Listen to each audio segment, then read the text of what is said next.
Hey dudes, welcome to Splat from the Past, the only 80s themed horror sci-fi show where things could get totally radical. Now today, I will be welcoming a journeyman actor who's been in many films and TV shows. Angel his name is Jose Angel Santana, and I've been trying all year to get somebody from Desperately Seeking Susan for the 35th anniversary, and Mark Blum was on the roster, but unfortunately he passed from COVID. But Jose, I found him, and he's going to be on the show today.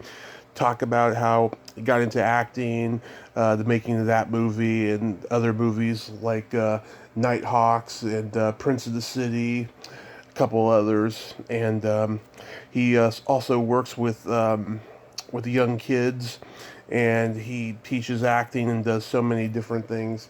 And we're going to talk about all that stuff today. And it's going to be spectacular. Happy birthday to Pam DeBar, the greatest rock groupie of all time. I've been trying to get her on the show for a while, and hopefully it's going to happen in the future. She is so inspirational. So, yeah, here is my interview with Jose Angel Santana. Hello. Hey, Jose, welcome to the show, sir. How are you today? I'm doing excellent. Can I call you Tommy or? Oh, yeah, call me Tommy. I'm doing excellent, Tommy. It's a pleasure to meet you. It's a pleasure to meet you, too. This is a great honor. Thank you for taking the time today. My pleasure. I like your work. Oh, thank you. Thank you very much. I'm quite proud of it myself. So, going back Yes. going back in time, did you gravitate toward acting early on in your childhood? Yes and no. It depends how early. Depends how early you mean. I was mainly an athlete in high school, Mm-hmm. and that was in the. I guess it was in the 60s and 70s when I was in early 70s and the 60s, late 60s when I was in high school. I was mainly an athlete, and although every once in a while I'd partake in some kind of a talent show, or some kind of things like that, a high school variety show, Mm-hmm. and I had a really good time doing that. And then I was walking down the hall one day, my senior year in high school, and the drama teacher yanked me into a room and said, "Santana, you're going to audition for this play." Yeah. And the play was West Side Story. And he put the script in my hand, and I read a scene between Bernardo and Anita or something like that, and they gave me the part, and I was in this production of West Side Story my senior year, and I totally caught the bug because I figured, wow, this is not unlike sports where like everybody works as a team, but nobody's hitting you. It's like not dangerous, and there's a lot of girls. Yeah, of course. And I really enjoyed the acting thing, which I never had really done before. So that kind of put that was my senior year in high school. I guess I was 17 or 18 years old at the time. Mm-hmm.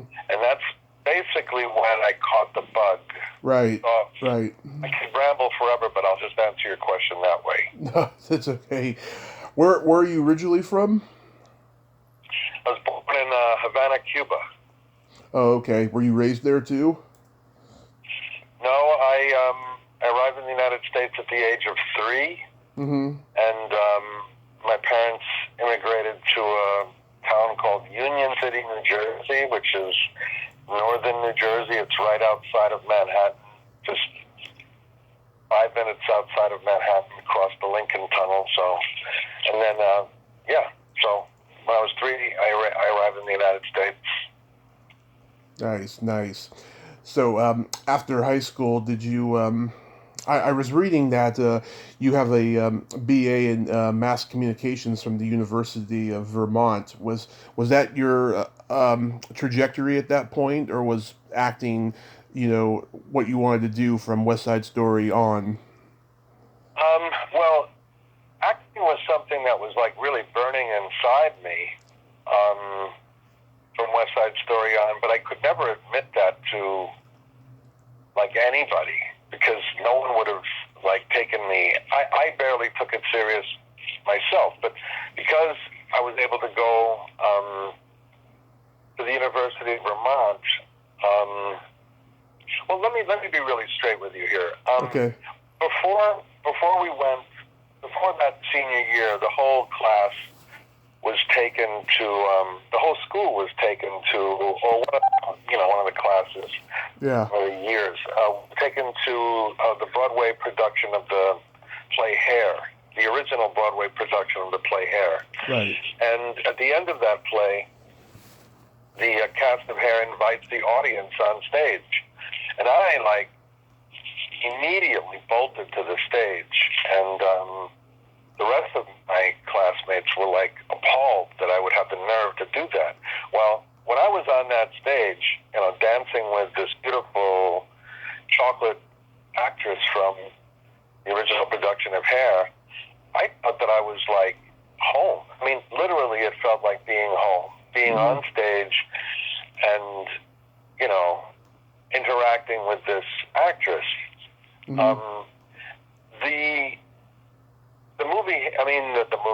The play Hair was, as you may or may not know, was a gigantic phenomenon throughout the mid to late 60s and into the early 70s. And there was a young man from a high school who became a hair fanatic. He produced musical hair at the school, and he dressed in all the hair things. But, at the time, sensibilities about LGBTQ and all those things were not what they were today. And he was an effeminate young man, and was, a big part of the theater club, the theater scene at the high school that I went to. And in all honesty, at that time, being into acting was considered a quote-unquote, again, this is the language of that time, a faggy thing to do. Yeah. Right? So I'm being really honest with you here, Yeah.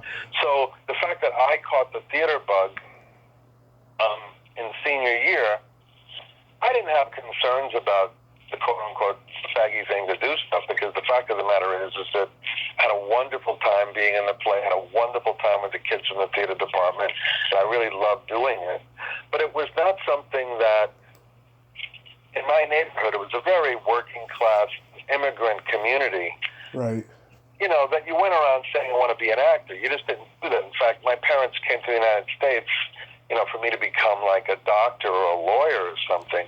Right. So when I entered the University of Vermont, my major was actually pre-med. I was a pre-med major in my first 3 semesters, I guess, of college. But I looked at the organic chemistry book in my first semester of my sophomore year, and I said to myself, if I don't quit this stuff now, I'm going to quit it later, because this just is not my cup of tea. While at the same time, in my freshman year of college, I had been recruited to audition for a play which was about the Israelites. It was basically the Ten Commandments, the Israelites crossing, the desert to escape Egypt. And I was cast as the main adversary. And after seeing Hair, a girlfriend of mine took me to see Jesus Christ Superstar, and Ben Vereen starred in Jesus Christ Superstar as Judas, so that was kind of rolling around in me as well. So I auditioned for this play, and I played this, the antagonist against Moses in this play that tried to get the Israelites to worship the calf of gold and all this stuff. And at the end of my freshman year in college, I wasn't a theater major, but I got like the undergraduate theater award for drama. And I didn't even know there was an award. I didn't know that testing. So like the last day of school, there was this theater department banquet, and I got a call in my dorm of congratulations from some of my friends saying, Jose, you got the Granny Makeup Box Award. You got the Granny Makeup Box Award. And I'm like, what is the Granny Makeup Box Award? I mean, and they told me, this is the theater award. So, I kind of had this natural thing going on in me, and I really had a desire. But I wasn't a theater major. I was a pre-med major. I took a theater course each semester that I was in college just to kind of escape from the academia of it, and I really enjoyed it. Nice. Yes, it was a way of expressing yourself and, creating stories for people.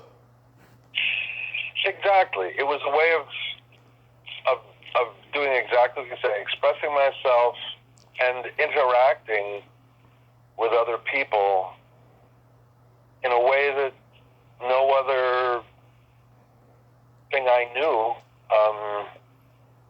offered. It's play. Right. Drama and theater is basically, they call it a play because it is play. It's play. Mm-hmm. So, to have a course each semester where you can go and play was a wonderful thing. And I don't want to ramble. There's a lot of tangents to my experience with theater in college, but I want to let you ask questions you're interested in. Yeah. Yeah, you can talk about anything. They want to hear you, not me. Well, you ask good questions. Thank you. Thank you. Yeah. So you studied with Sanford Meisner at the Neighborhood Playhouse School of Theater. How was that experience? Oh, that was... that changed the course of my life forever. It's hard to, it's funny, that's why I say you ask really good questions, because, yes, studying at the Neighborhood Playhouse under Sanford Meisner was, took me from someone who was curious about theater and who thought, well, gee, by the end of my senior year in college, I had some opportunities available to me because I was a mass communications major. In my junior year, I did a program called University Year for Action, which gave students full college credit for taking independent study courses while they worked as a VISTA volunteer service to America.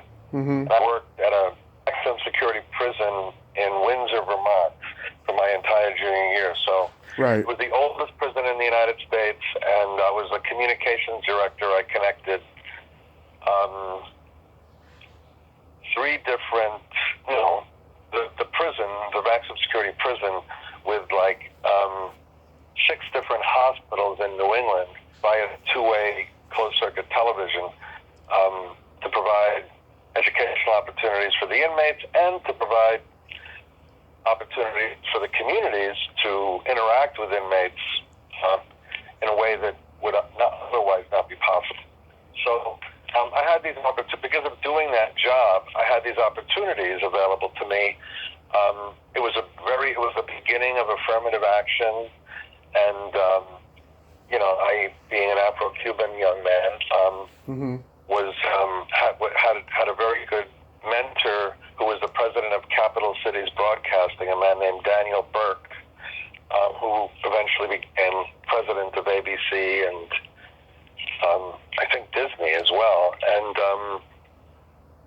I had a big decision to make because he basically offered me an opportunity to enter broadcasting. Mm-hmm. And of course, my parents by that time thought I should be a lawyer because I dropped out of pre-med. I had good credentials for that as well because I had good grades, and my prison experience, I'm sure, would have looked good on my application to law school. Yeah. So I had a big decision to make, and I went to the heads of the communications department at the University of Vermont, the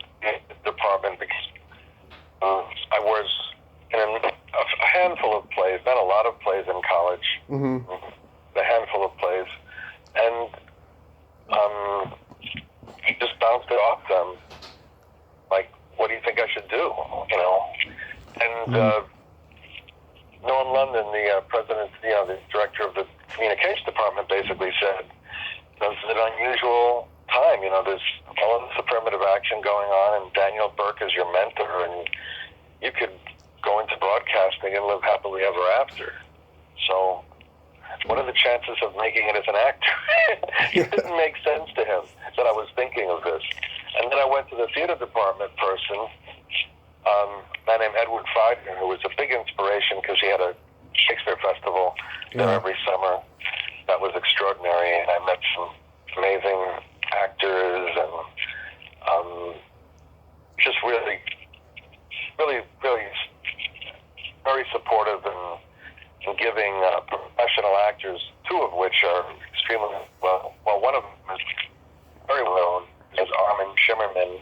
Oh yeah. Who you might interview sometime, by the way, because Armin was the Ferengi from these Star Trek. Oh yeah. He was in a movie I love called Stooge Mania, which a lot of people associated with it don't like that experience. But yeah, I would love to interview Armin. That would be really interesting. If I haven't talked to Armin in a few years, but I could help you try to reach him if you'd like. Sure. And I understudied him in some summer repertory theater plays, and he was always a mentor. He became a mentor. Another wonderful actor named Jeffrey DeMunn. Oh yeah. Do you know about Jeffrey as well? I am the oldest 37-year-old you'll meet in your life. Yes, he was in Christmas Evil, this horror slasher Christmas movie from 1980. That's amazing. I mean, I don't even know that about Jeffrey. I mean, he's been in some really big movies. Yeah. And television shows, and he may be a regular on a show now, as Armin might be, I'm not sure. But these guys mentored me as a young person before leaving college. But I asked, Ed Feidner, the artistic director of the Champlain Shakespeare Festival, about what he thought about me going into being an actor. Mm-hmm. And he gave me the statistics. He says, I've been here for 30 years. I've seen actors come and go through this department, and I could maybe mention one that's ever made their living as an actor. And so that's what he said to me. And kind of hitting a roadblock there, I went to the guidance counselor, and I'd never been to the guidance office before. And he said probably the most important words of wisdom that I've ever heard, and that I pass on to young people that I mentor today who ask me about which direction they should take. Mm-hmm. He said to me, "Do you have a dream?" I told him my dilemma. I told him the story that I just told you. I went to the communications department, they said this. Went to the theater department, they said this. But I feel like, I have something that I'm really curious about that I seem to really enjoy doing, and that I seem to do better than anything else, but no one's really encouraging me to do this. And he said, "Do you have a dream?" And he saw my behavior and noticed that I did, but I didn't want to say it. He said, "You don't have to tell me, but here's what I would say to you. I'd say to you, take the path that leads to your dream. Because even if you never make it to your dream, you'll always be someplace where you want to be." Oh, that's a beautiful way to put it. I think I'm doing that right now, to be honest. That's what it's all about. That's what it's all about. And that's what's guided me ever since then. I took the path that led to my dream. And it's kept me true to myself and honest to others and honest to my life, when even while on that path and others thinking, "Oh, gee, Jose, you have it so good. You're so successful." I had to get off the path that they thought I should be on, because there was something else that was more important to me. So Yeah. that's the attitude that I went into the neighborhood playhouse with. So I was on the path that I thought would lead to my dream, well, that I knew would lead to my dream.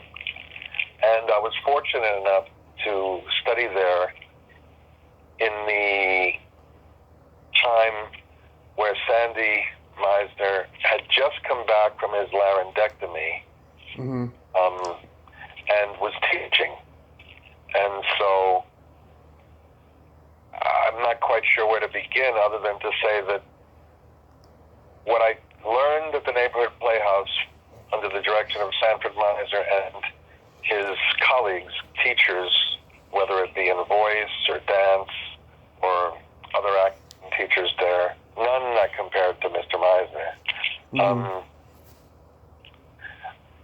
I learned the foundation for everything that I've done since then. Those years that I spent at the neighborhood playhouse are the foundation of all the professional work that I've done, whether it's in acting or not.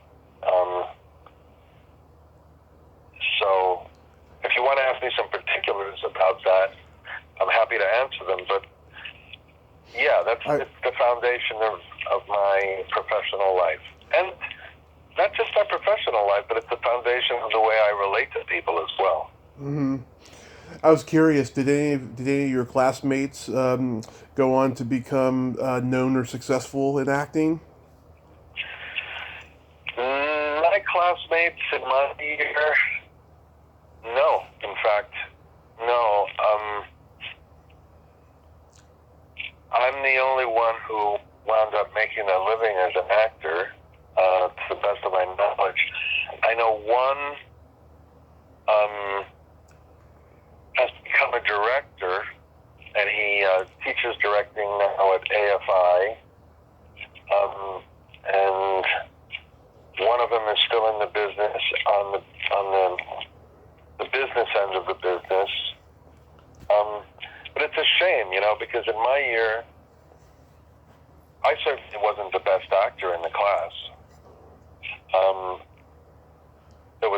I'm not going to mention any names because I don't think that's right, but there was one actress who was extraordinary, and never really pursued it. Actually, she was so extraordinary that when I auditioned for Sidney Lumet for my first movie, I asked her to audition with me. Yeah. That's quite a story, the Sidney Lumet story about how I was cast in Prince of the City, the first movie I acted in. It was a stunning story to me because of the way it went down. But as far as I could tell, none of my classmates went on to work and live as an actor. So I'm going to mention movies and TV shows you did. Tell me anything you remember about them, starting with Prince of the City. Prince of the City.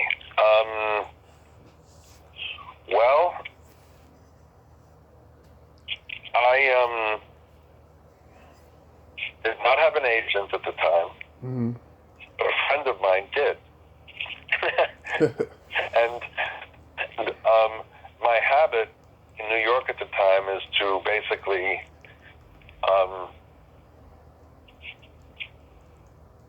how do I say,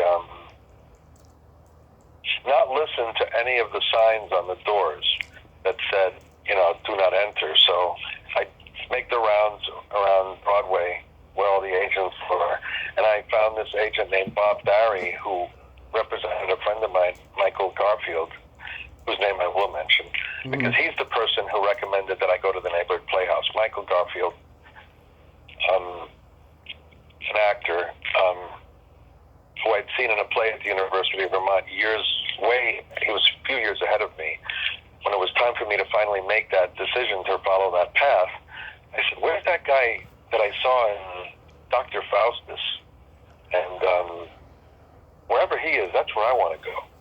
And I found him in New York. He didn't know me. I didn't really know him. I just saw him in a play, and he said that he was at the neighborhood playhouse. And he arranged an interview for me, and that's how I came to go to the neighborhood playhouse. So Prince of the City, I solicited Bob Barry, who was Michael's agent, and he had my picture and resume around, and one day he called me and said, Joy Todd, the casting director, would like to see you for this movie, Prince of the City. And directed by Sidney Lumet. And, Sidney Lumet is a god of, film directors, especially New York film directors. And I went in to meet him, and he had a photograph of me, and he said to me, first thing he mentioned was that I was a student of Sandy Mizer's, and he basically said to me, we sat across from each other, and he said, Sandy's a wonderful teacher, isn't he? I said, absolutely, he's a wonderful teacher. And I was nervous. I was really shivering. I was like shaking in my seat that I was even meeting Sidney Lumet for a part in a movie when I was only like a year and a half out of acting school. And he said, you're very right for this movie. You're very right for this part in the movie. But actors whose work I don't know, I'd like them to come in with a monologue or a scene. You can have it memorized or not memorized. And that's the way, I'm casting the movie for the actors that I don't know. So I reached out to my friend Ann Dougherty, who deserves credit because she was the brilliant actress that I acted with in the Neighborhood Playhouse. And we just read the scene over and over and over and over and over and over and over again without trying to go for any results. It was a scene from a play called The Taste of Honey. Mm-hmm. A wonderful scene between a sailor and a young girl who was pregnant, and I believe with his baby. Just read it. The script fell out of our hands. We could do it without, and I called Joy Todd, the casting director, and I said, did I get this right? Sidney said this could be a monologue or a scene. It could be memorized, not memorized. Mm-hmm. And she said, yeah, that's what he said. And she says to me, Jose, if you do a scene, don't do it with an actor that's too good. Yeah. And I'm like, what? She says, yeah, don't do it with an actor that's too good because you don't want them to outshine. And I'm thinking, a casting director is telling me this? I want, the best actor that I could find so that, you're only as good. No, you're not really only as good as the other that you're acting with, but your chances of coming across well are much better if you're acting with somebody who can really act than someone who can't. So, in any case, Anne is a brilliant actress. And we did this scene, and after the scene, he said, okay, well, that was lovely. He called me Angel. That was lovely, Angel. And we're going to have, our final auditions on such and such a day. So on such and such a day, I was auditioning for the role that I eventually played. Mm-hmm. And, at the Playhouse, you learn something called emotional preparation, which is that before you enter a scene, you imagine yourself in the situation that the character is in the moment before they enter the scene. And so in that imagining myself in that place, I was in the hallway, not the hallway, in the waiting room, and there may have been 2 or 3 other actors in there, and I was so beside myself with distress. I was keeping to myself. I wasn't sitting there moaning and groaning or anything. I was just very bugged out over, the moment before, so to speak. And another actor actually came up to me and put his arm around me and said, are you okay? And I said, yeah, I'm fine. And then when it was time to come in, Joy Todd was freaked out. At the door, Joy Todd was like, Jose. And Sidney knew what was going on. And he said, oh, no, that's fine. He's just preparing. Mm-hmm. And came in, and I started reading the scene with Sidney, who's the actor in his own right. Right. And I don't know, I must have gotten 2 exchanges of dialogue down the page, a scene that was probably 2 or 3 pages long, well, 1 or 2 pages long. I must have gotten 2 exchanges of dialogue down the page, and he stopped it, and he said, oh, I mean, he was like kind of speechless. He said, you have the part. And I'm still in that state, and I've never auditioned for a movie before. Mm-hmm. And Joy Todd is sitting, and literally I'd never auditioned for a movie before, and Joy Todd is sitting next to me, next to us, and I'm sitting there looking at Sidney, and I don't even know what that means. I don't know what the hell he's talking about. And I turn to Joy, and she says, Jose, relax, you have the part. And I'm like, excuse me? And he says, Jose, you have the part. You may regret it 2 months from now when you're under a train trestle in the South Bronx in the rain, but you have the part. And you can imagine, right? You can imagine my reaction to that. I was just in shock. Yeah. And I was in total shock. And I had a problem because I had already been cast in a Broadway play called Goodbye Fidel, that starred Jane Alexander, directed by a wonderful director named Ed Sheeran, and it was written by Howard Sackler, who wrote The Great White Hope. And it was about Cuba. And I had been kept in that already, like 3 days before. Yeah. And I was so looking for, I was just out of the neighborhood playhouse. I was cast in a Broadway play, and now I'm cast in this movie. But the problem was that the shooting dates of Prince of the City coincided with the opening of Goodbye Fidel, as bad luck would have it. Meaning that on Broadway, because they don't know if the play is going to run, they don't have understudies. So there was no possibility for my part to be covered by an understudy of the Broadway play, so I had to make a choice.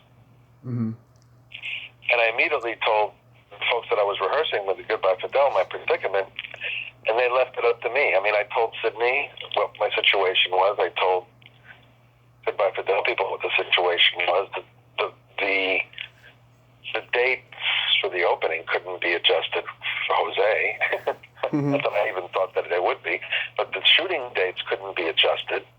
Yeah. The scenes that I were in were like big production numbers, and they had to secure a whole city block and all this stuff, and had to make a decision.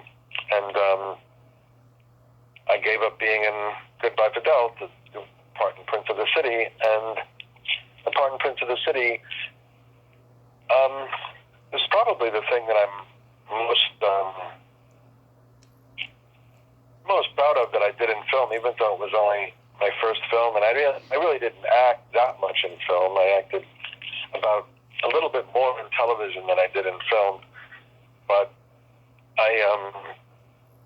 it was an integral part of that movie, and my preparation for it was commensurate with how important that scene was to the decision that the police officer would make. Yeah. In the movie, So I could go into so much detail about just that one thing that I don't want to take up too much time. It was just life altering. The other part of it was one of the reasons that Sidney is serious is that a few months before I had actually. David Mamet had seen me in an off-Broadway production of the movie Rebel Without a Cause on stage.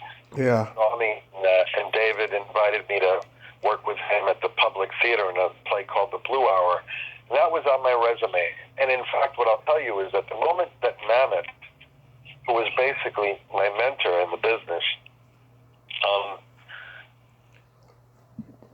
the moment he was on my resume, everybody started taking me more seriously. Like, that's why Bob Barry submitted me to Joy Todd and all that stuff.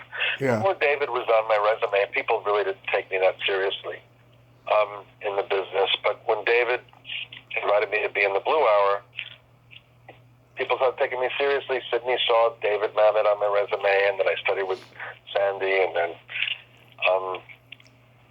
and so, yeah, that was my start in the business. Was David inviting me into his family of actors in the Blue Hour, and then Prince of the City in that role, and having to turn down the Broadway play. Nighthawks. That was the beginning. Mm-hmm. Nighthawks. Yeah. Well, that was weird. Nighthawks was really weird because I was on a Prince of the City, and I was a street thug, and I went in to meet the casting director, legendary casting director named Sis Corman, the role in Nighthawks, and I was like just out of the neighborhood playhouse, so my speech was like, and she kind of said, you sound like a British actor. I said, what are you talking about? She says, well, you just sound too erudite for this part. I mean, you play a street thug. And I had the street thug had one line, stick 'em up or something like that. And I thought, well, if you don't think I can act that, I mean, Sydney thought that I was good enough to play, a significant role in Prince of the City. What do we got to do? She says, why don't you go step outside and come back in and let me, give me an idea of, you as a street thug. Because, Yeah. I was taught to speak, standard American English at the neighborhood playhouse, and I guess I was speaking standard American English, and I was an Afro-Cuban person, so I didn't make sense to her. So I came in, and I guess I terrorized her or something, and I got the part. I mean, I had to step out and come in and terrorize Miss Corman, and it was a one-day, shoot. The interest was Sylvester Stallone and Billy D. Williams. And again, it was fun, but all I did was try to hold up, Sylvester Stallone and Billy D. Williams knocks me out or something. It was a one-day part. I mean, the most interesting part of that movie was actually waiting to shoot and hanging out in the trailer with Sylvester Stallone's two bodyguards and the legendary stunt coordinator, Dar Robinson. Now, if you know who Dar Robinson, you're going to scare me. I know who he is. Yeah. You know about Dar? He had the motorcycle accident and died because he was a stuntman. Oh my God, I'm getting the chills. Tommy Kovac. I swear, I know everything about classic entertainment. That's why you're my 974th interview. Oh my God, Tommy, that's amazing. Not that it should be that amazing, because Dar was a famous stunt guy, Yeah. But yes, you actually know how he passed away. Well, he used to tell in the trailer. We would tell us stories about. It was fascinating to hear Dar Robinson trade stories about his stunts, and I guess one of his big stunts was jumping off of the Needle in Seattle or something for some movie, and one of Sylvester Stallone's bodyguards telling stories about risking life and limb. Yeah. As a bodyguard / enforcer, and they would trade these stories about dangerous situations, and that was fascinating. But the gig itself was just, glorified extra, with lines who had to set up the movie at the beginning of the movie with trying to stick up Sylvester Stallone and getting taken out by Billy D. Williams. That was basically a lot about the movies that, depending on how you participate in them, that's interesting, So, one of the things you wrote to me about how I got on your radar about your fascination with journeyman actors. Well, journeyman journeyman actors have different kinds of stories. They have stories about things that go on that nobody ever sees, and that are interesting nonetheless. And right. this was one of them. Star and little T. There was Big Tony, Manufo, and Little Tony. And actually, Big Tony Manufo was one of the lead characters in was one of the characters in Prince of the City as well. Yeah. He got an acting role in that too. He was from Union City, where I grew up. The whole thing there. Okay, that's Nighthawks. How about the Pope of Greenwich Village? The Pope of Greenwich Village. I'm really happy you brought that up, because when you first contacted me and I was curious about how on your radar, I looked at your YouTube channel and I saw that you interviewed, I guess, Eric Roberts? His wife, and then Eric came on, right? Yeah, that was a complete accident that just took me by surprise. Exactly. Well, he was, as you well know, one of, him and Mickey Rourke, the leads of Pope of Greenwich Village. And again, I was just starting out as an actor, and I had, I think, 1 day or 2 days of work on it. And, my role, it's not eventful. The only eventfulness for me is that I had a very small role as a busboy or as a waiter in a restaurant, and I took it very seriously, and while everybody was setting up their stuff, I was going through my blocking from my scene, and over and over and over and over and over again, because when you think about it, waiters do repetitive actions, right? They do the same thing over and over and over and over again. So I used the time to prepare my small part, and I think my line to Mickey was maybe Paulie, because I guess he was looking for something happened, and my line was something. I have one line, maybe Paulie. But the most interesting part of that, again, from a journeyman actor standpoint, is that during the 1 or 2 days that I was on that set, I despised Eric Robert to no end. I absolutely despised him, because little did I know, I didn't know him. And the only person I knew was how he showed up to work every day. And he was like in character 24/7. Yeah. He was in character as that character the whole time. And he was, I don't want to use foul language, but he was an asshole. he was a scumbag to everybody. Like everybody he came across, he was just total nasty, asshole. And I didn't like him at all. And then to my surprise, now listen, this was like, again, one of my first opportunities to act in movies, and I really didn't know how to work on a movie set or anything like that. When I did Prince of the City, I was in character the whole time too, that I was there, the days that I shot. But the way he carried himself and the way he related to people and the way he talked to people was just so horrible. On the last day of shooting, no, not the last day of shooting, when the shoot was over and we had the wrap party, I'm at the bar and he comes over to me and strikes up a conversation and says, "Hey, how's it going? How you doing?" And I was just even surprised that he remembered me, because I worked fairly early on in the shoot. Yeah. And he, I don't know, I can't say that he was dismissive to me, but he, we didn't really relate. And the times that I thought he even looked in my direction, it wasn't very nice. But he did remember, and he was really nice to me, and he was a very nice guy. So,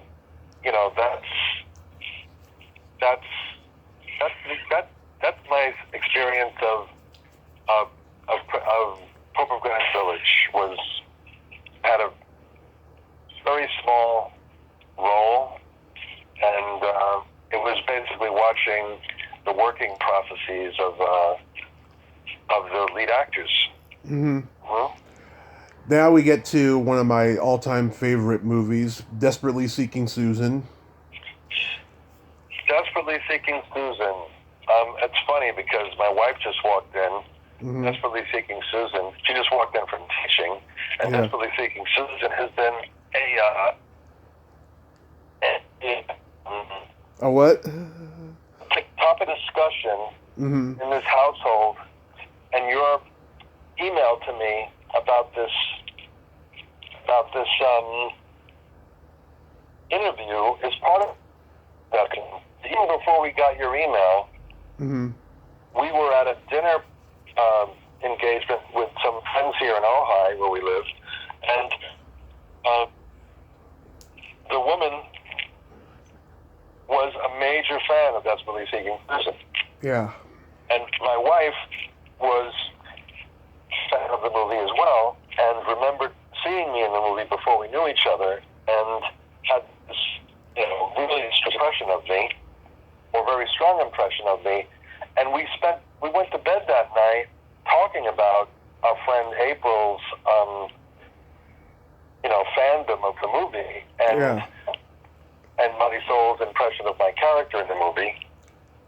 And then we got your email invitation, and when I asked you how come, you told me what you just said now, that Desperately Seeking Susan was one of your favorite movies. So it's got, it's. Where do we begin to talk about it? What would you like to know? Oh my God. Well, how you got the part, and what was it like working with Madonna and Mark Blum? Okay, well, those are three really juicy elements to your question. They all have interesting things. I was in the Virgin Islands. I was in the Virgin Islands after shooting an episode of Miami Vice. I shot an episode of Miami Vice in the Virgin Islands, and something very profound happened to me. I saw the young people of the island basically self-destructing on a daily basis. These kids that were just filled with love, creativity, and joy during the day, and hung around our movie set. At night, when I was, on the, walking around the island, walking around the town, I'd see these same kids on street corners selling drugs, selling their bodies, using drugs, and I'd go to the days that we shot there in St. Croix. I'd go to the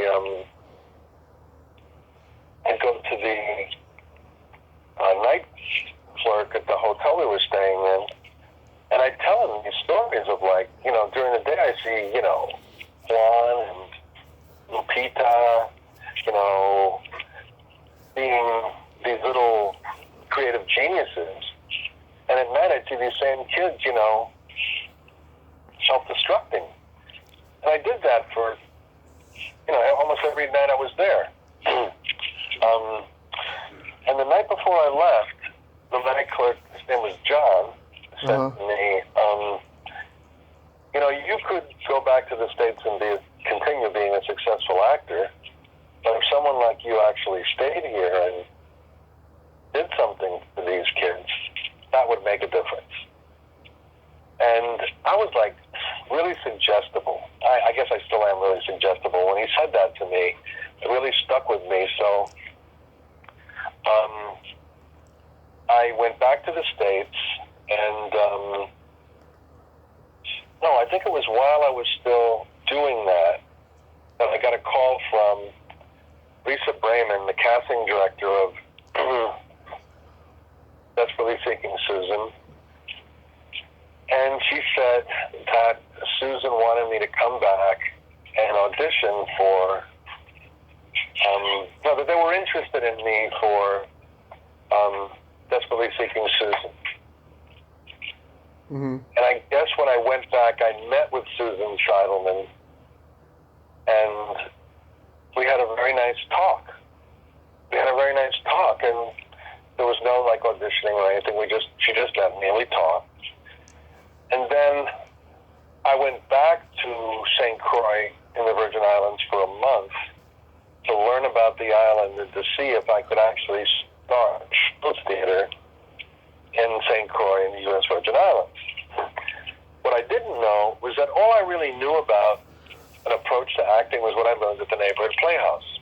Mm-hmm. And that kind of a theater was not going to go over on this tiny island of St. Croix in the Virgin Islands, and not with kids.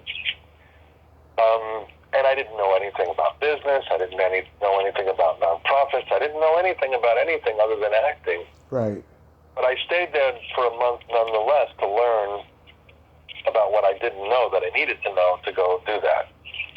And while I was there, I got a call from Lisa Brayman again saying that Susan wanted me to come back to read for Desperately Seeking Susan.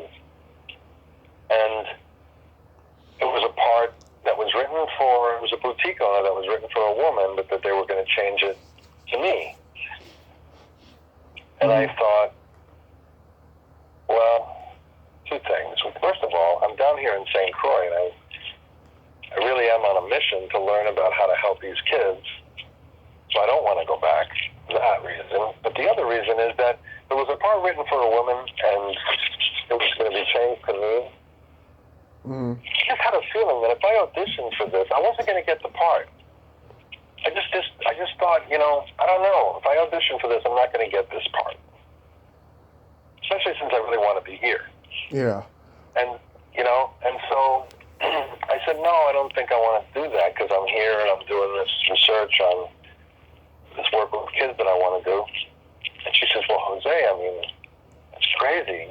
She really likes you. And, her and Billy Hopkins, who were the casting directors, it was their first casting directing job. And they were the casting directors at the Ensemble Studio Theater where I belong to in New York.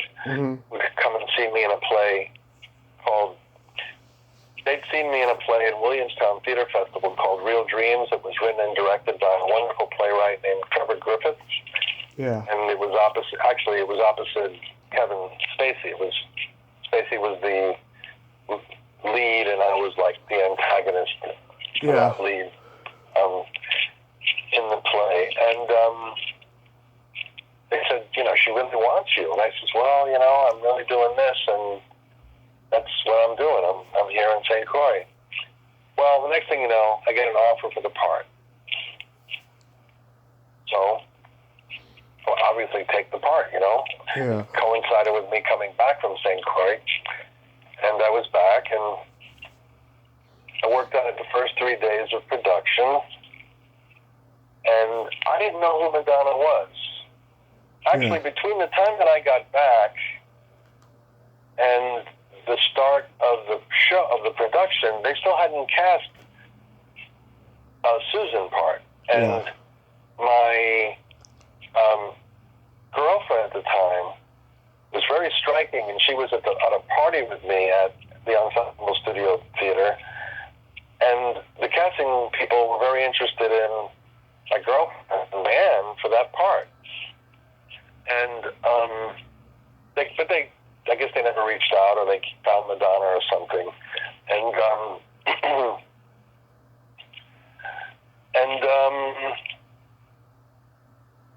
the set was, this part of the story gets really, multifaceted. So you want to know what it was like working with Madonna? Yeah. Okay. So I didn't know who she was. They had cast a role with this singer named Madonna, and I asked a few questions about who she was, and they told me, she has this album out. And I recognized the song Holiday, and I really loved the song Holiday from this album. Yeah. I said, oh, that's okay, all right, okay. And Madonna and I shared, remember, Madonna wasn't a big star yet. And they shared, Madonna and I shared a Winnebago. She had one side of the Winnebago, I had the other side of the Winnebago. And she'd blare her music, and I'd dance on my side, and she'd dance on her side, and we just kind of, we really clicked as kind of pals, as acting pals. And she was totally down to earth, totally, absolutely regular person, you know. And one of the striking things about our Winnebago life is that she actually asked me, she said, "Oh, Jose, what do you want to do? What do you want to do with?" And I said, I actually, to be honest with you, I want to leave show business and work with kids, start a children's theater in the U.S. Virgin Islands. She said, well, you can do it. You can do it. I don't know that I said leave show business, but I said I really want to start a children's theater in the U.S. Virgin Islands. She said, you could do it. You can do it. I said, what do you want to do? And as God is my witness, she said, I want to rule the world. Yeah. And I'm thinking... She said that on MTV at that time. Yeah, I remember that. Oh, she said that? Really? Yeah. She said that? Yeah. I mean, when she said that to me, I thought, oh, okay.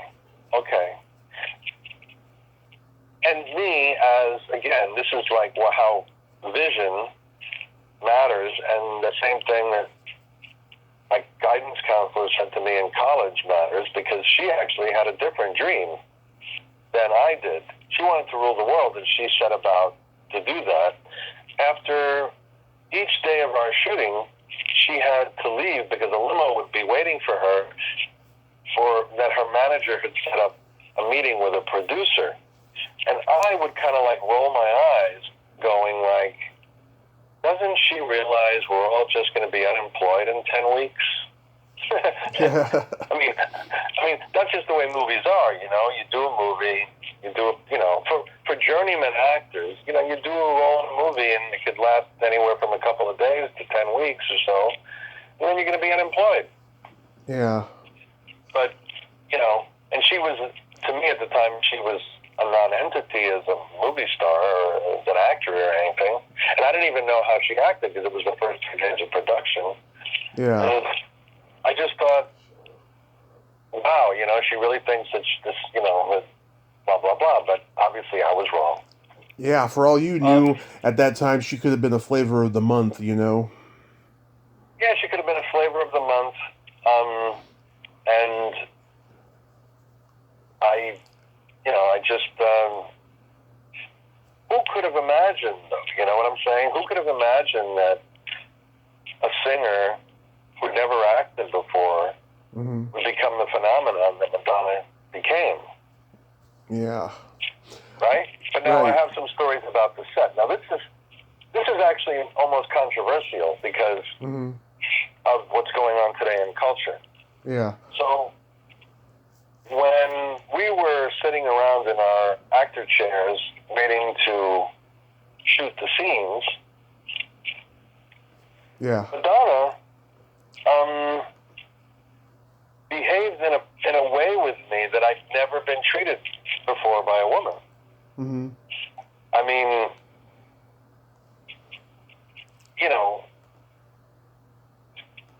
for a person to be grinding their rear end into my knee while I'm waiting to shoot a scene was unusual. Yeah.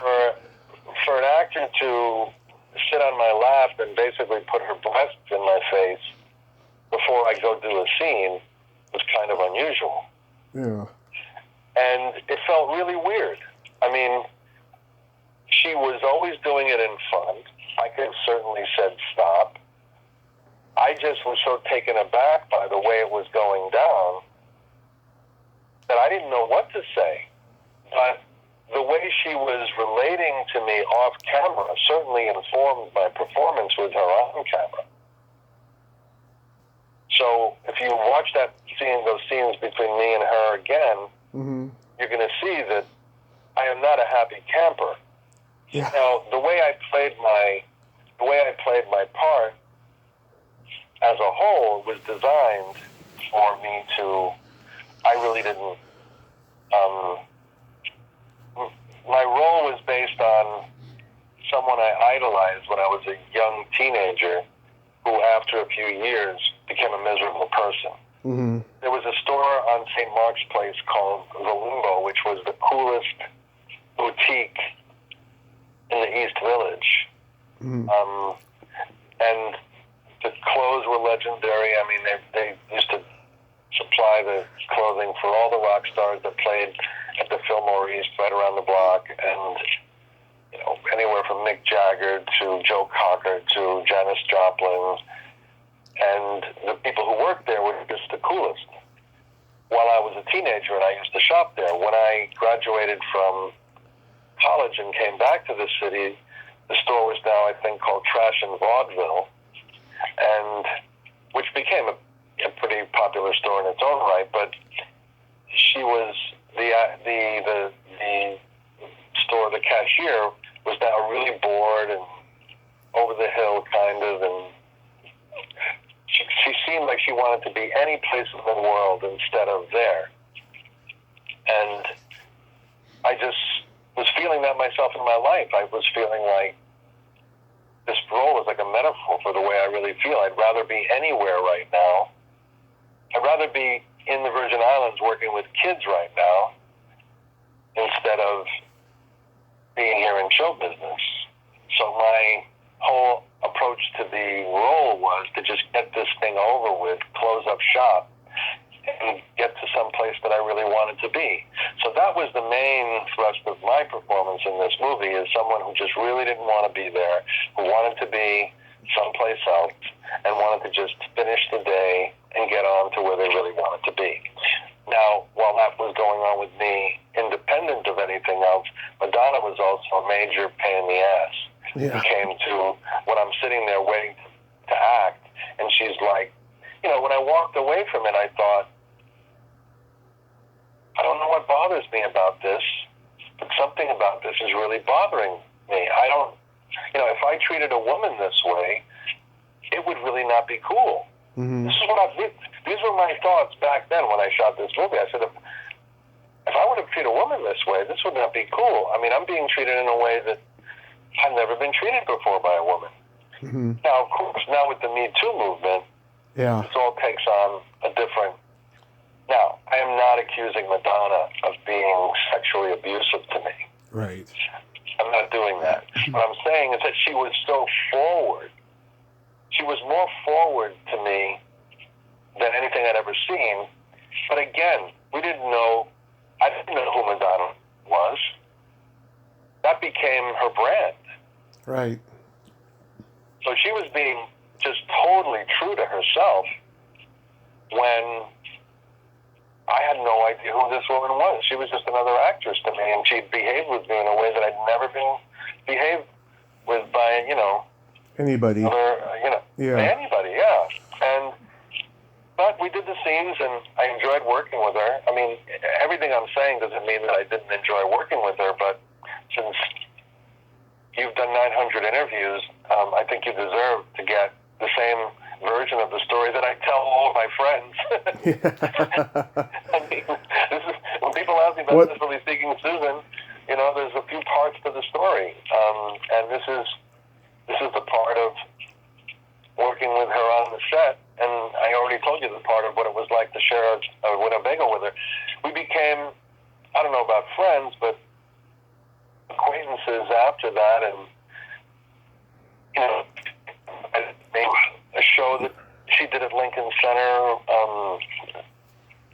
later on when she was married to Sean Penn. Yeah. A play called Goose and Tom Tom, and then when I had moved to Los Angeles in '84, she launched her tour, one of her first tours actually, and where the Beastie Boys opened for her, and she was kind enough to get me some tickets to that, and nice. I mean, we've lost track over the years, but I think fondly of her. Yeah. I think fondly of the person that I knew in those early days, Mm-hmm. And Mark was a lovely man. Mark, it's heartbreaking to me. Yeah. Especially the news of today with what Bob Woodward has published about how early this administration knew about this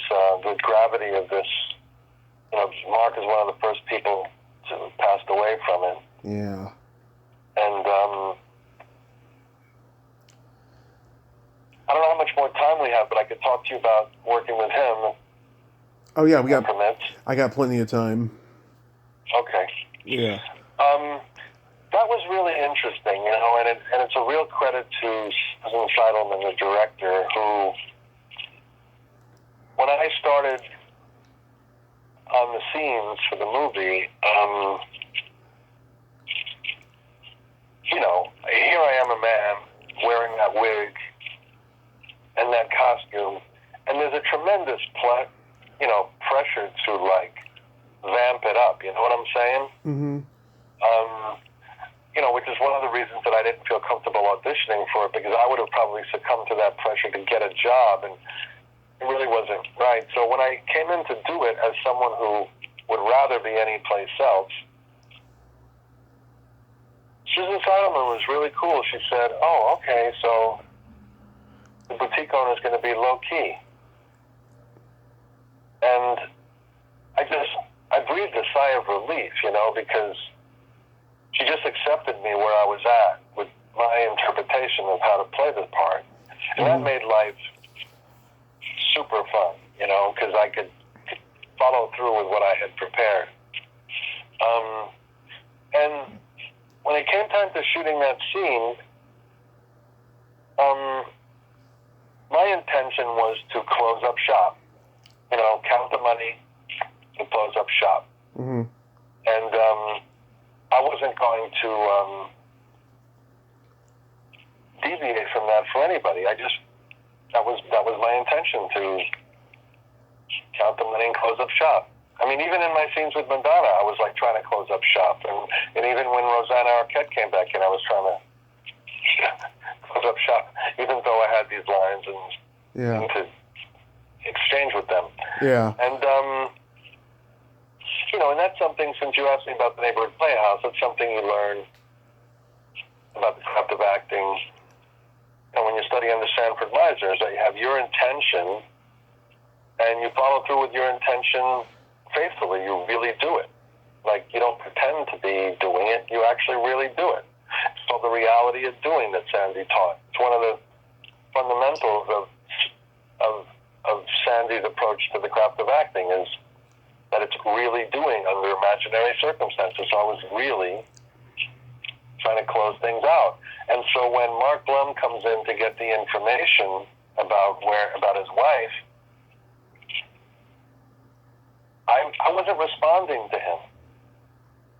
Like, even though I had lines, he wasn't really getting my attention. He wasn't, you know, it was almost at first, it was like, okay, so I'm going to say my line and you're going to say your line.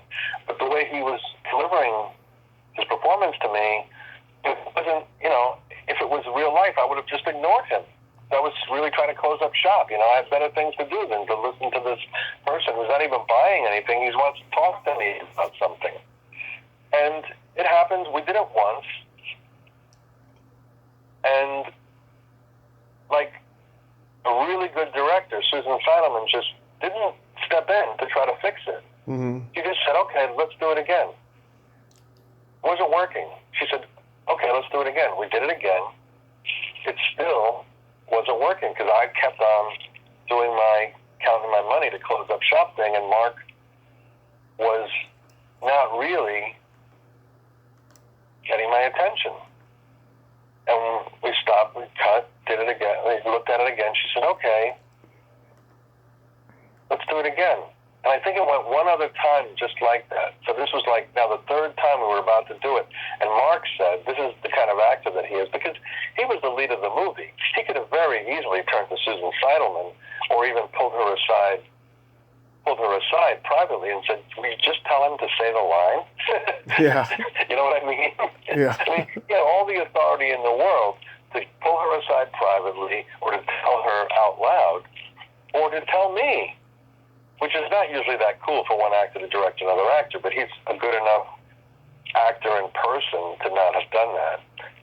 But instead of any of those things, what he did is he said, oh, I know what's wrong. He said, I know what's wrong. Okay, let's do it again. And now you see what's on screen is him, like, really getting desperate for the information. Right. See what I'm saying? Right. He really, really implored me to help him. And so that's when I stopped what I was doing and kind of gave in and basically kind of threw him a bone with, I think I give him a card with the address on it or something like that.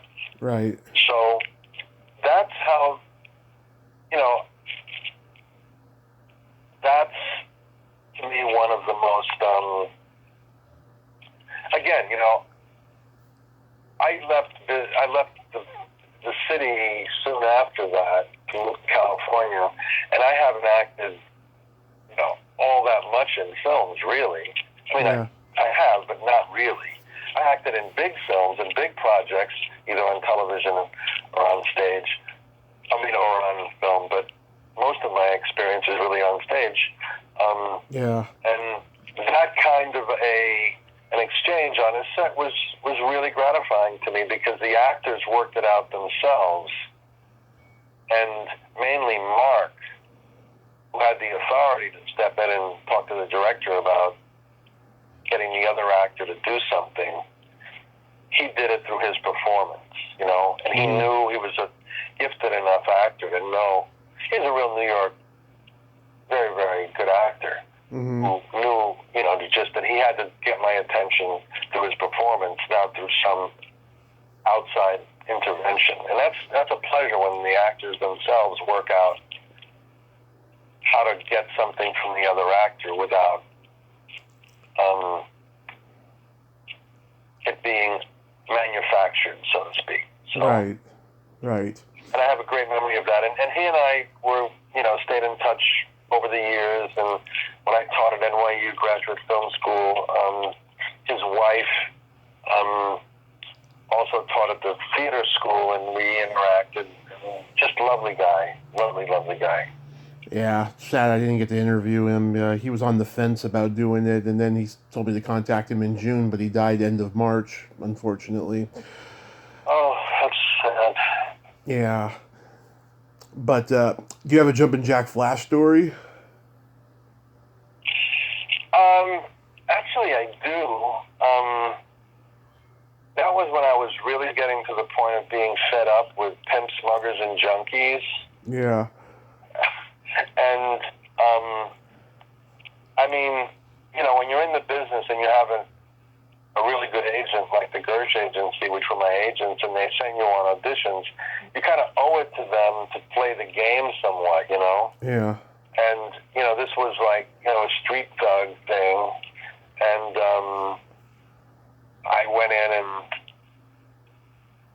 I don't even, it was like a throwaway kind of audition thing because I could care less about the part.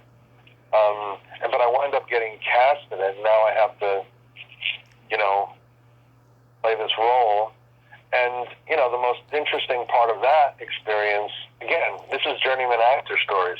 The most interesting part of that experience is that Whoopi Goldberg used to belong to a theater company in San Francisco. Right.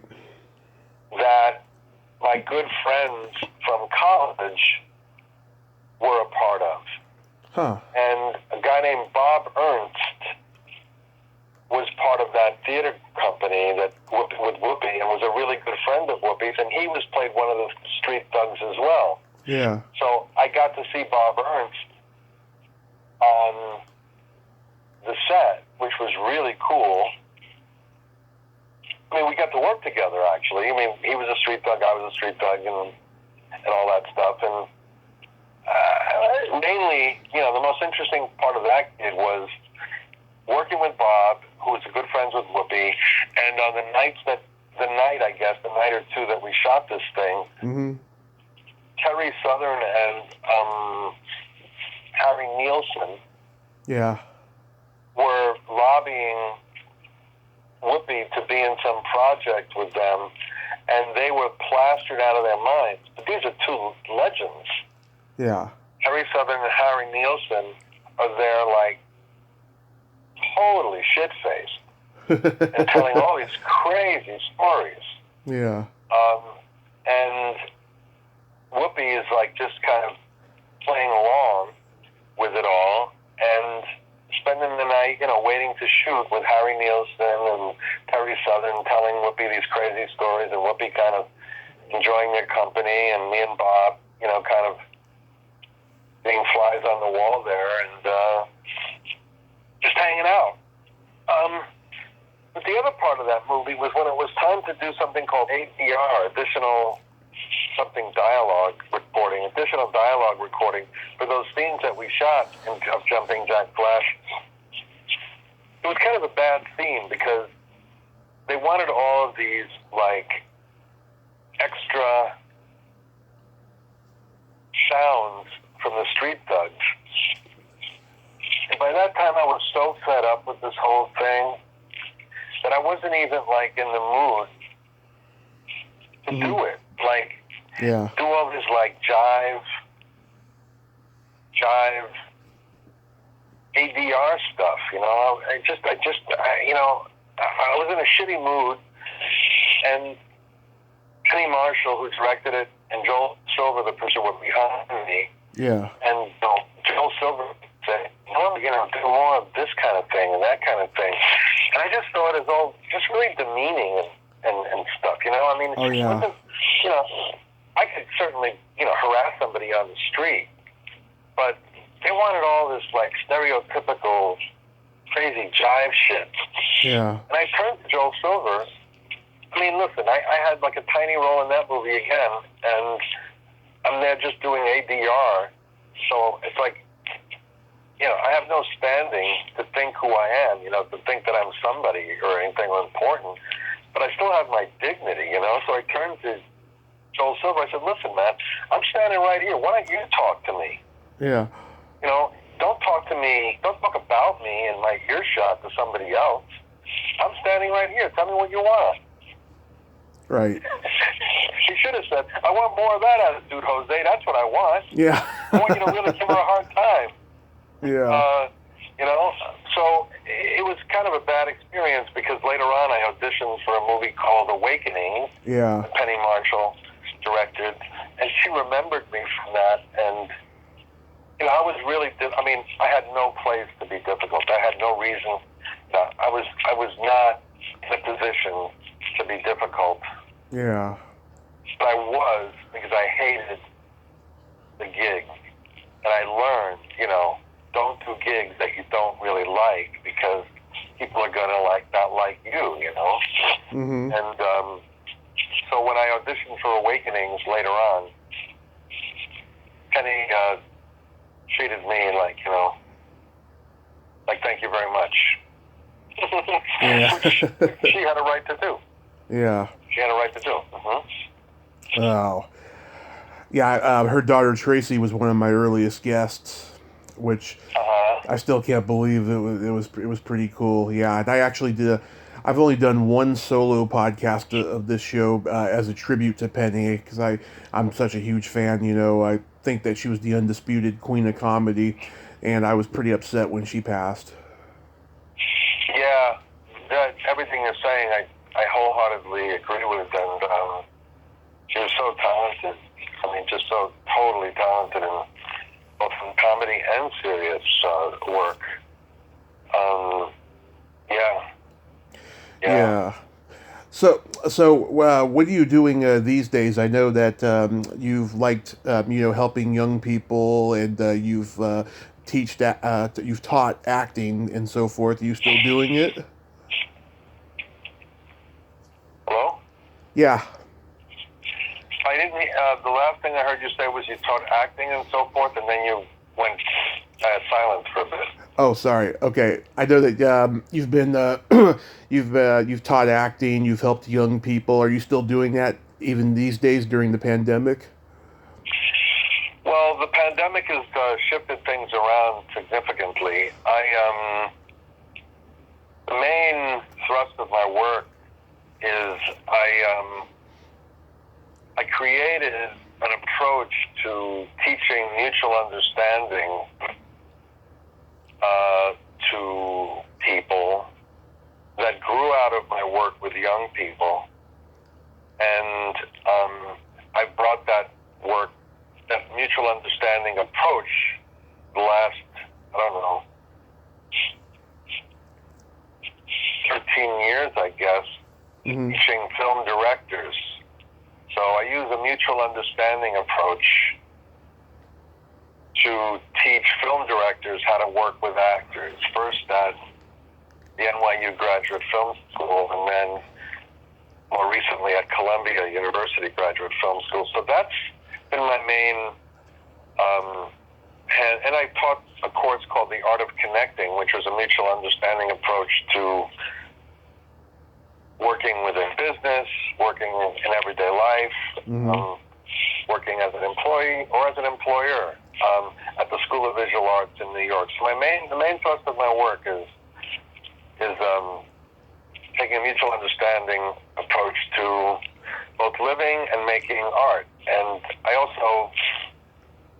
I'm a consultant for a Board of Education in the hometown where I grew up in Union City, New Jersey, and I teach teachers and the students a mutual understanding approach to making television production and movie production. So the main thrust of my work, because I don't think there's anything more important than to deal with what's going on in the world today, than mutual understanding. People understanding one another, people taking the time to listen to each other and to listen to each other's feelings and needs so that we can resolve some of the issues that are so pressing to us today. But I do that in every way I can. I'm in the process of forming a nonprofit organization to address this, because during the pandemic, everything has gone remote. Okay. Yeah. So, not that, I taught last year at Columbia and at my consulting for the board remotely, and that's fine. And, when the spring semester rolls around, I'll probably be teaching at Columbia again remotely. And, when this government figures out how they're going to do COVID compensation, help for the states, my contract at Union City will probably be renewed, and I'll do that as well. But in the meantime, I was based on the East Coast, right outside of New York City since 2003, and we just recently moved here to California, and this is where I believe, we're going to stay.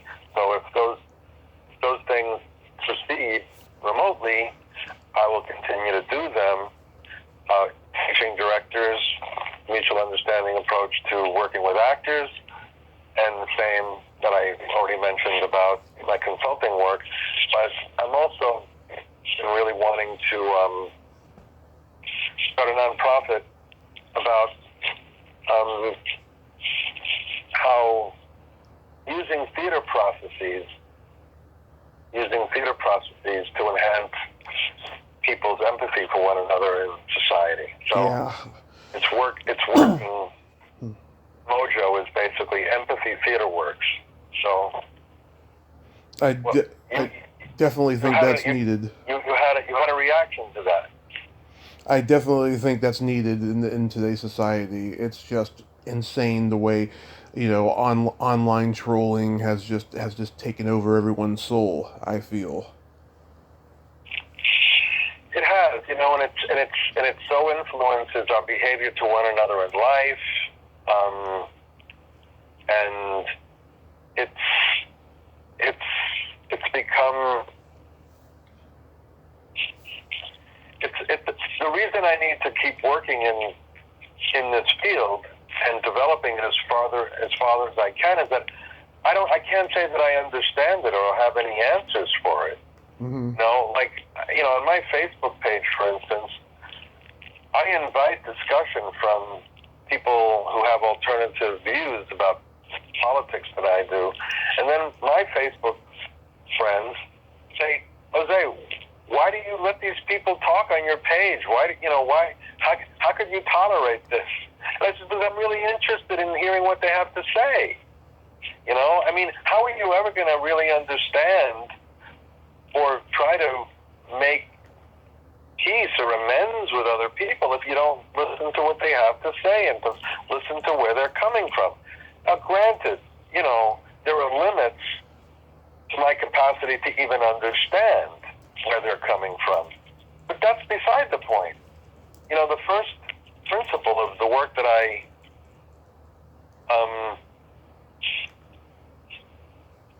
love to do is strive for mutual understanding. Mm-hmm. Just strive for it. Strive to have the other person share with you where they're coming from and strive to understand where they're coming from as best you can. Because at least then you earn the right to share where you're coming from. And maybe they'll be interested in hearing, Yeah. So that's the main thrust of my work, is that I want to develop ways that people can learn to listen and interact and care and feel about each other using theater practices because, first of all, empathy and walking in another person's shoes is the soul of drama. I mean, everybody's got to walk in other people's shoes. So the audience has to walk in the character's shoes as they're going to experience it in any kind of a meaningful way. Actors have to walk in the shoes of the imaginary characters as well. The directors, the writers, everybody's got to walk in other people's shoes. So it's the perfect medium for understanding other people and understanding what's going on in the world today. What do you think? What do you think about that?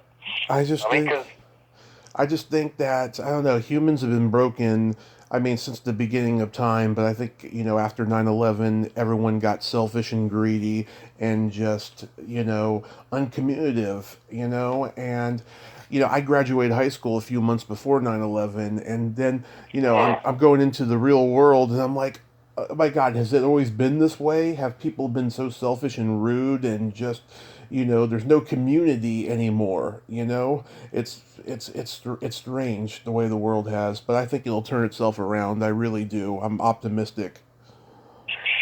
I think it will too, and I think the arts can play a huge part in it. I mean, shows like yours that you emphasize on listening to your guests is a big deal, It's a big deal. Someone like you who's willing to listen. That's why I said I like your work, because when I listen to some of your shows, you really put the emphasis on listening to where other people are coming from. Mm-hmm. And, these methods that I have developed over the years started with working with teenagers, at-risk teenagers in Santa Barbara, California. Mm-hmm. And, I was terrified that this mediator, Nancy Davis, her name is, from Santa Barbara, approached me to teach kids conflict resolution and mediation and how to solve their life problems by combining conflict resolution, mediation, and drama and theater. And the first workshop that I attended, I almost ran out of the building because I thought, oh my God, these people are working on solving all these conflicts and mediating all these conflicts. How are we ever going to make theater about theater that has so much conflict in it? If we figure out all these ways to solve it, and I was really naive on my part, because what I learned right quick was that approach is ideal for making drama, because young people share with you, if you let them, if you create a safe space for them to share Mm-hmm. their experiences of life with each other and with adults, and not try to fix it, not try to analyze it to death, and not try to advise young people out of their experience and Mm-hmm. listen to it and make drama out of it. They have conflicts in their lives, and those conflicts are dramatic, and they could explore how to resolve those things creatively instead of in some didactic, top-down, I know better what's for you kind of way, So Yeah. I learned these methods from working with teenagers, yeah. Well, Jose, I thank you so much for coming on today. I hope you get everything done after this pandemic is over and stuff. And I wanted to say, I live by your philosophy: treat regular people like stars and stars like regular people. That's what I've been doing since day one of this podcast, and it's worked to my advantage. Right on, Tommy. I really appreciate it. You're a kindred spirit, and I hope we can stay in touch. Absolutely. Let's stay in touch, and I thank you so much for the compliments. I'm often humiliated when I'm complimented, but I thank you so much. My pleasure. Thank you so much for reaching out to me, Tommy. I appreciate it. My pleasure. Stay safe because we need you, and have a great day. You too. You too. Stay safe. We need you. Okay. Okay. Bye-bye. Bye. Bye-bye. Well, there you have it. Jose Angel Santana. Ain't he a cool dude? Ugh, what a nice guy, huh? And great, insightful, intelligent stories. I love talking to passionate people. I really do, especially when it comes to their craft of acting and all these journeyman on-set stories. If you like this video, everyone, please subscribe to my YouTube channel, add me as a friend on Facebook, join my Tommy Kovac comedian page on Facebook, follow me on Twitter and Instagram, and all that fun stuff. Well, that's all the time we have this week on Splat from the Past. Until next time, this is Tommy Throwback Kovac saying, there's no shame in living in the past, because the present sucks. Later, dudes!